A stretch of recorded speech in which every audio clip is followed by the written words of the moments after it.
அந்த தொகுதி அமைப்பாளராக கருணாநிதியினுடைய தொகுதிக்கு எதிராக அங்கே செயல்படுறதுக்கு யாரை போடுறாருன்னா ஒரு 21 வயது இளைஞனை தேர்ந்தெடுக்கிறார். 21 வயது இளைஞன் கட்சி தொடங்கி கருணாநிதி அன்றைய முதலமைச்சராக இருக்கிறவருக்கு எதிராக தொடங்குகிற கட்சிக்கு தொகுதி அமைப்பாளர் 21 வயது இளைஞன். பேர் என்ன?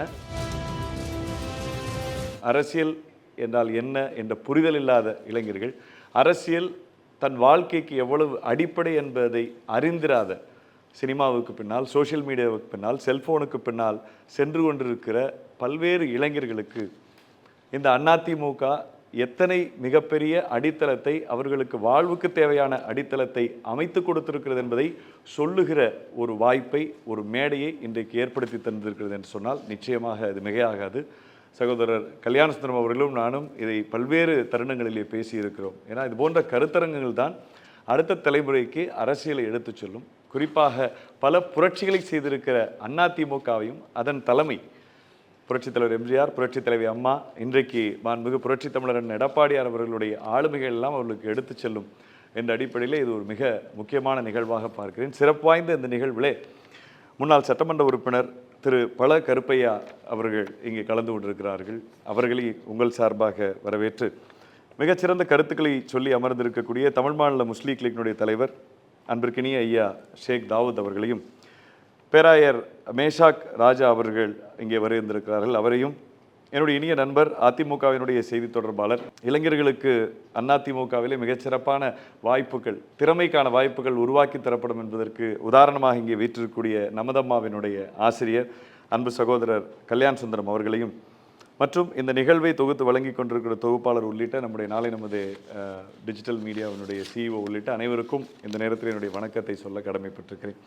தலைப்பு பார்த்தீங்கன்னா எனக்கு முன்னால் இருந்தவர்களுக்கு வித்தியாசமான ஒரு தலைப்பு. அவர்கள் எல்லாம் மக்களாட்சி என்பது மக்களுக்கான அதிகாரம் தானா, ஒரு நல்ல தலைப்பை ஐயா அவர்கள் முடிக்கும்போது சொல்கிறாங்க. நீதிமன்றத்தில் கூட மக்களுக்கான அந்த அதிகாரத்தை இந்த ஆட்சியிலே பெற முடியாத ஒரு சூழல் இருக்கிறது என்பதை ரொம்ப சுருக்கமாக, ஏன்னா நிறைய பேசுவாங்க, ஆனால் இன்றைக்கு காலத்தின் அருமைக்கு சுருக்கமாக பேசியிருக்கிறார். உதாரணம் சொல்லணும் அப்படின்னா, இன்றைக்கு அண்ணா நகரிலே ஒரு சிறுமி பாலியல் பலாத்காரம் செய்யப்படுகிறார். ஸ்டாலினுடைய இந்த போலி திராவிட மாடல் ஆட்சியில் அவர் காவல்துறை இடத்துல சென்று ஒரு எஃப்ஐஆர் போடுங்க, என்னுடைய குழந்தையை கற்பழித்து விட்டார் என்று சொல்லுகிறார். எஃப்ஐஆர் இல்லை, இந்த ஆட்சி, இந்த மக்களாட்சி என்று சோகால்டு திராவிட மாடல் மக்களாட்சியில் இல்லை. இன்றைக்கு நீதிமன்றம் தானாக முன்வந்து இந்த வழக்கை எடுத்து இதை சிபிஐ விசாரிக்க வேண்டும் என்று சொல்லுகிறது. உண்மையான மக்களாட்சி ஸ்டாலின் நடத்துவார் என்று சொன்னால் என்ன சொல்லியிருக்க வேண்டும்? ரொம்ப சந்தோஷம், உண்மை விரைவிலே வெளிவரும் என்று சொல்லியிருந்தால் மக்களுக்கான அதிகாரம் இங்கே மீட்கப்பட்டிருக்கிற அர்த்தம். ஆனால் இந்தியாவினுடைய மூத்த வழக்கறிஞர், அதிகம் ஃபீஸ் வாங்குகிற வழக்கறிஞரை பிடித்து இதை சிபிஐ விசாரிக்கக்கூடாது என்று ஒரு சிட்டிங்க்கு 1 கோடி வரைக்கும் சொல்கிறாங்க. அது உண்மையாக பொய்யான்னு தெரியல. அப்போ அந்த சிறுமி, பாதிக்கப்பட்ட சிறுமிக்கு எதிராக மக்களினுடைய வரிப்பணத்தை எடுத்துக்கொண்டு ஸ்டாலின் அரசு மக்களினுடைய அதிகாரத்தை பறிப்பதற்கு உச்சநீதிமன்றம் செல்கிறது. அதுதான் ஐயா அவர்கள் விளக்கமாக சொன்னார். அப்போ இந்த அதிகாரம் இல்லை அப்படிங்கிறத சுட்டி காட்டுது. அதே போல் ஐயா அவர்கள் பிரித்தாலும் அரசியல் அப்படின்னு சொன்னாங்க.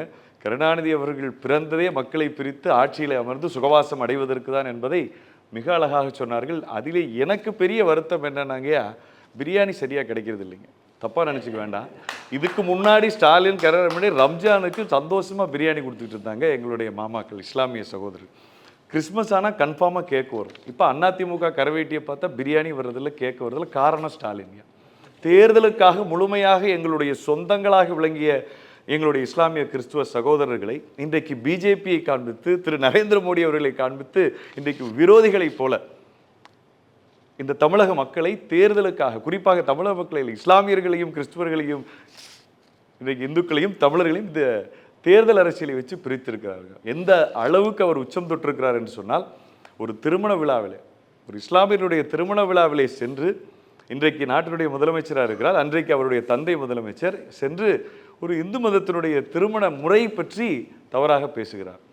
ஏதோ ஒரு மந்திரம் சொல்லுவாங்க, அந்த மந்திரத்தில் ஆபாசமான வார்த்தைகள் வருவதாக சொல்லுகிறார். இந்த குண்டத்தில், நெருப்பு குண்டத்திலேருந்து புகை வரும், கண்ணில் அதை அடிக்கும், மணமக்கள் அழுது கொண்டே திருமணம் செய்துள்ளார் என்று எந்த அளவுக்கு அவருக்கு இஸ்லாமியருடைய வாக்கு மட்டுமே முக்கியம் என்று இருந்தால் ஒரு சமுதாயத்தை சார்ந்தவர்களுடைய மனது புண்படும் நடந்திருக்கிறோம். அதுதான் அந்த பிரித்தாளும் அரசியல். அப்போ அதாவது வேறு அந்த கிராமத்தில் சொல்லுவாங்க இல்லையா, அது மாதிரி பதவிக்காக எதை வேண்டுமானாலும் சாப்பிடுவார்கள், அந்த மாதிரி ஒரு கேவலமான நிலையில் இருக்கிறார். அதைத்தான் இன்றைக்கி இந்த பிரித்தாளும் அரசியல். ஏன்னா இன்றைக்கி பார்த்திங்கன்னா ஐயா அவர்கள் ரொம்ப தெளிவாக சொன்னாங்க, இன்னைக்கு பிஜேபி காமிச்சு நம்மள்ட்ட பூச்சாண்டி காட்டுறவர் இன்னைக்கு மோடி அவர்கள் வந்தோடனே வெள்ளை கொடி பிடித்தது அவர் தான்.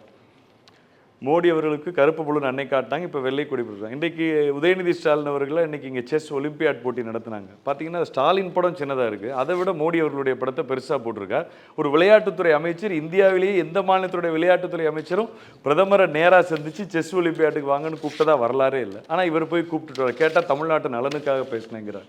நீட்டை பற்றி கேட்டியாப்பா, இல்லை மறந்துட்டேங்கிறார்.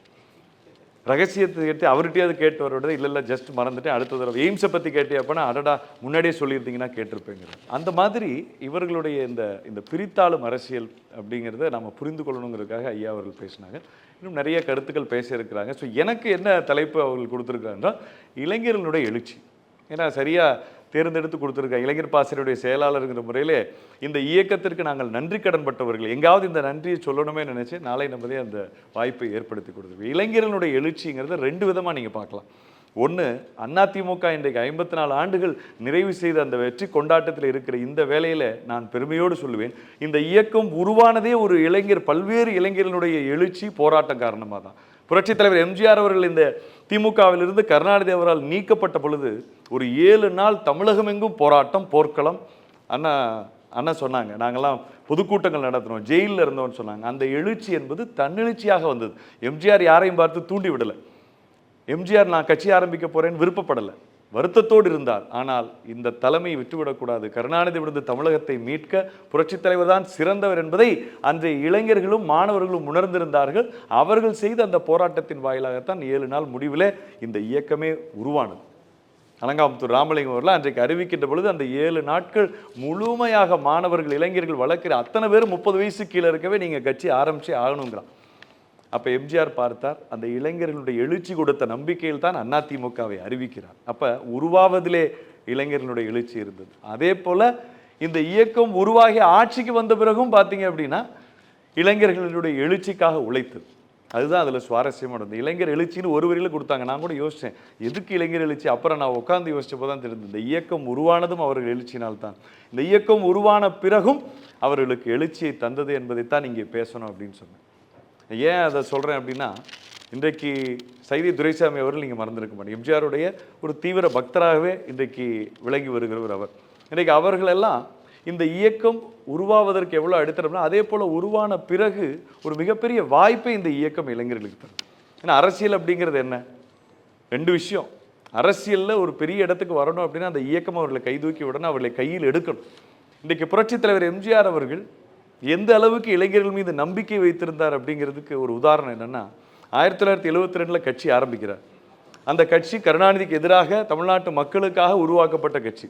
அந்த கட்சியில் இன்றைக்கி யார் எதிர்த்து? கருணாநிதி எதிர்த்து. அப்போ கருணாநிதி அவர்கள் இருக்கிற தொகுதி சைதாப்பேட்டை, அந்த சைதாப்பேட்டையினுடைய தொகுதி பொறுப்பாளராக அன்னைக்கெல்லாம் எம்ஜிஆர் காலத்தில் தொகுதி அமைப்பாளர், அதுதான் ரொம்ப முக்கியமான போஸ்ட். இப்போ நம்ம இதில் தொகுதி செயலாளர்னு அம்மா இருந்தப்போ இருந்தது இல்லையா, அது மாதிரி தொகுதி அமைப்பாளர். அந்த தொகுதி அமைப்பாளராக கருணாநிதியினுடைய தொகுதிக்கு எதிராக அங்கே செயல்படுறதுக்கு யாரை போடுறாருன்னா, ஒரு 21 வயது இளைஞனை தேர்ந்தெடுக்கிறார். 21 வயது இளைஞன் கட்சி தொடங்கி கருணாநிதி அன்றைய முதலமைச்சராக இருக்கிறவருக்கு எதிராக தொடங்குகிற கட்சிக்கு தொகுதி அமைப்பாளர் 21 வயது இளைஞன். பேர் என்ன? சைதை துரைசாமி. அவரே கூட்டிட்டு வர சொல்றாரு போய்.